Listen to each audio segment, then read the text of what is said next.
السلام عليكم متابعي دراما سبورت. رئيس اتحاد كرة القدم الحالي أعلن عن عدة أمور وتصرح بعدة تصريحات فينا نسميها تصريحات مستقبلية وتصريحات ينفي عن نفسه الاتهامات الموكلة إليه، ولجنة تحقيق قادمة لا محالة مع هذا الاتحاد وغيره من الاتحادات. لكن هل يا ترى هاي اللجنة راح تفي بالغرض أو لا؟ هذا الشيء اللي كمان راح نحكي عنه بهذا الفيديو مع هوية المدرب اللي أعلن عنه السيد صلاح رمضان. قبل ما نفوت بالتفاصيل، بتمنى إذا عجبك الفيديو تعمل اشتراك بالقناة، تفعل زر الجرس ولا تبخل علينا باللايك.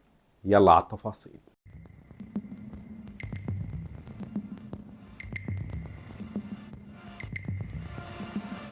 شوف يا صديقي العزيز، تصريحات السيد صلاح رمضان لموقع أثر سبورت فيها نوع من عدم اللامبالاة، يعني فينا نسميها اللامبالاة، لا مبالي بأي شيء عم بيصير، والأمور اللي صارت بالتصفيات كانت أمور طبيعية جدا.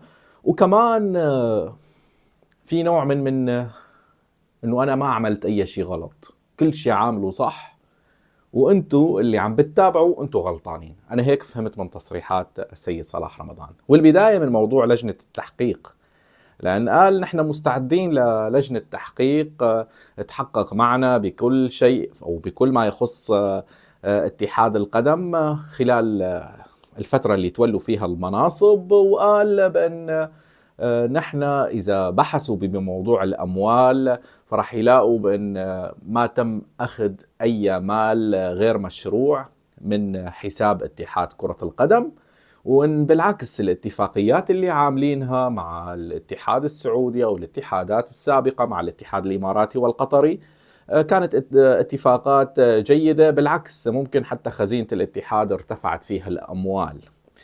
فبذلك ينفي موضوع أنه صار في هدر للمال العام ومن هذا الكلام. والسؤال هون، إذا في مال وفي مصاري، طبعا نحن حكينا عدة مرات بأن اتحاد كرة القدم ما نو اتحاد مفلس، والمنتخب ما نو مفلس، الاتحاد لديه أموال، والاتحاد السعودي للمعلومة كان عم بيدفع كل شيء، كل شيء حرفيا كان عم يدفع كل شيء. هلا حاليا الاستاذ صلاح رمضان عم يعترف بان الاتفاقات اللي عملوها كانوا عم بيدفعوا فيها الاتحادات الخليجية كل شيء. فبالتالي ليش كنت عم تطلعوا على الاعلام، او نائبك السيد عبد الرحمن الخطيب ليش كان عم بيطلع على الاعلام وبيحكي عن شعار المنتخب مفلس؟ وليش كنتوا عم بتهاجموا كل شخص كان عم بيقول المنتخب معه مصاري والمنتخب عنده امكانيات والحكومة ما بتساعد المنتخب لان كل شيء موجود؟ حتى راتب المدرب انت عم تاخذه من الاتحاد الاسيوي، المعسكرات انت عامل اتفاقات، نرفع لك القبعه. وحكينا يعني اذا كان في اي اتفاق مع الاتحاد السعودي او الاتحاد القطري شيء برافو، انت ما بتحتاج لاموال، وبالتالي انت فيك تعد المنتخب بشكل جيد، فيك تلعب مباريات بارض افتراضيه بمكان جيد، وعندك فنادق وعندك كل شيء. كل ما يتم تقديمه من الاتحاد السعودي مشكورا. اكيد انت كصلاح رمضان اشتغلت على هذا الموضوع، لكن بالنهايه كنتوا عم تطلعوا عم بتطالبوا بمصاري، كنتوا عم بتهددوا بين هذا المنتخب الى الهاويه اذا ما صار في دعم حكومي، اذا ما دعمتونا بالمصاري. وعلما صار في دعم مصاري، وهذا الشيء اللي لازم تفوتوا فيه بالتحقيق. اذا طلعتوا براءه من هذا الموضوع انا اول الناس اللي راح اكون مبسوطه. لكن نحن دائما عم بنطالب بالتحقيق، ليس اتهام. انت لما بتطالب بالتحقيق هذا الشيء لا يعني بانك متهم. انا مثلا كشخص عم طالب بلجنه تحقيق تحقق مع اتحاد كرة القدم فردا، اي شخص مسؤول بهذا الاتحاد لازم يتحقق معه، لكن هذا الشيء ليس اتهام، حق طبيعي. انت خارج من التصفيات لازم تكون في لجنة تحقيق، انت شو عملت خلال هالتصفيات، وين كنت عم تصرف هالاموال.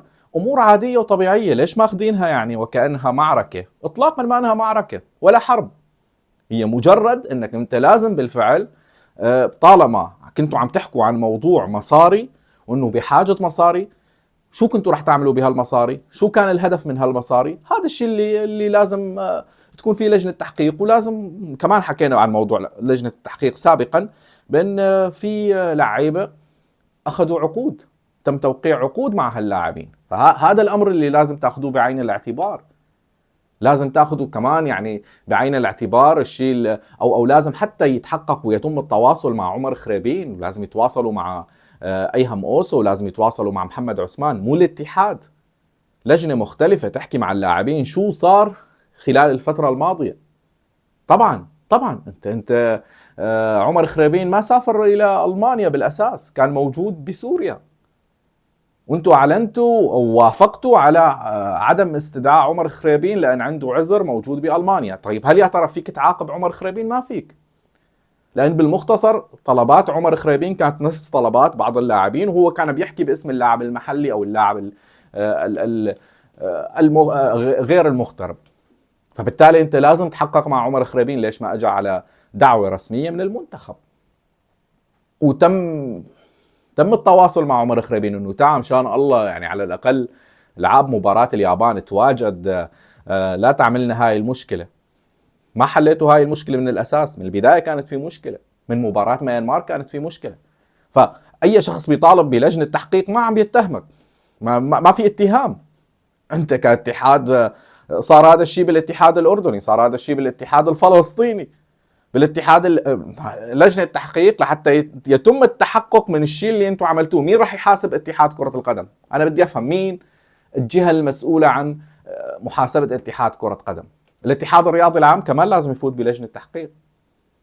نعم كمان الاتحاد الرياضي العام لازم يفوت بلجنة تحقيق حول الشيء اللي عم بيصير، لان كان بشكل او باخر كان ستر وغطى على اتحاد القدم. نعم السيد فراس معلة كان ستر وغطى على اتحاد القدم. لما كنا بنطلع وبنحكي ويا جماعة هذا الشيء ما بيصير، كان الأستاذ فراس معلة بيطلع على القنوات الحكومية وكان بيتمسخر على الدوري السوري، الدوري اللي هو مسؤول عنه أساسا. طبعا ما راح نحكي عن الاتحاد القدم اللي أساسا ما كان معترف بالدوري السوري. موسمين أنت عم تحكي اتحاد القدم ما كان متبني هذا الدوري بالكامل، كان شايله من الحسابات بالكامل. فبالتالي لحتى تكون بالصورة موضوع التحقيق هو ما موضوع اتهام، موضوع بدنا نعرف، بدنا نفهم شو عملتوا. إلى الآن ما حدا فهمان شو عملتوا. فالحديث اللي فيه تناقض هو التناقض بالنسبة لكم أنتوا كأشخاص كنتوا عم بتطالبوا بمصاري، كنتوا عم تشحدوا على المنتخب. كل يومين والتاني كان عم بيطلع نائب رئيس الاتحاد المنتخب مفلس، نشرتوا شعار المنتخب مفلس. هذا الشعار لوحده اتهام. اذا بدك نحكي عن اتهام، كيف يعني المنتخب مفلس؟ انا بدي اتحاد القدم يشرح لنا شو يعني انه المنتخب يعلن افلاسه او المنتخب مفلس. ما هلا انت عم تحكي انه كانت المصاري موجوده وميزانيه الاتحاد فيها اعلى من لما تم الاستلام. اذا انت عندك مصاري، ليش كنتوا عم تعلنوا عن المنتخب مفلس؟ وليش كنتوا عم بتهاجمونا لما كنا عم بنقول انه انتوا عم تشحدوا مصاري والمنتخب عنده مصاري والاتحاد عنده مصاري؟ هون لازم يكون في تحقيق يا اخي ويا عزيزي يا استاذ صلاح رمضان الحبيب. يعني الكلام واضح جدا. انتوا داخلين بالتصفيات ترويج لمدة 8 شهور على ان المنتخب بحالة افلاس. يعني نحن عم نحكي الشيء اللي انتوا عم تحكوه، الشيء اللي انتوا اعلنتوا عنه، مو نحن ما عم نجيب شيء من الخيال. انتوا كنتوا عم تعلنوا عن المنتخب مفلس. فلجنة التحقيق لازم تتساءل ليش كنتوا عم تعلنوا انه انتوا بحاجة مصاري؟ هاي عندك مصاري، ليش ما كنت عم تصرفها بالشكل المناسب؟ ما هذا هو السؤال، هذا هو السؤال فقط. يعني انت مانك متهم استاذ صلاح، انت مجرد لازم تفوت بلجنة تحقيق حضرتك ونائب رئيس الاتحاد وكل اعضاء الاتحاد شو صار، مشان الرأي العام يفهم، وكمان مشان الحكومة يعني تفهم انتوا ليش عم بتطالبوا بمصاري. يعني كل مرة والتانية او بيجي رئيس اتحاد جديد او يتم تعيين اتحاد جديد بيطلع لنا بنغمة جديدة. لا خلص، الامور لازم تكون واضحة وشفافة. انت كاتحاد كرة القدم ما لك علاقة بالحكومة وما لك علاقة انت اتحاد منفصل، عندك مصاري من الاتحاد الآسيوي، اموال مجمدة نعم، لكن فيك تصرف فيها على المدرب، على راتب المدرب، وفيك تصرف فيها على امور تتعلق بالسفر بالطيران. يعني امور ما بتاخذ نقدا، نعرف هذا الشيء، مو ضروري تعلمونا على هذا الشيء، بنعرف هذا الشيء. فيما يتعلق بالمعسكرات انت عامل اتفاقيات، وهذا الشيء قلناه. انا مع الاستاذ صلاح رمضان بعمل اي اتفاقيه حتى لو مع دوله ممكن تكون مختلف معها سياسيا، ماشي اعمل هاي الاتفاقيه عادي، امور طبيعيه جدا.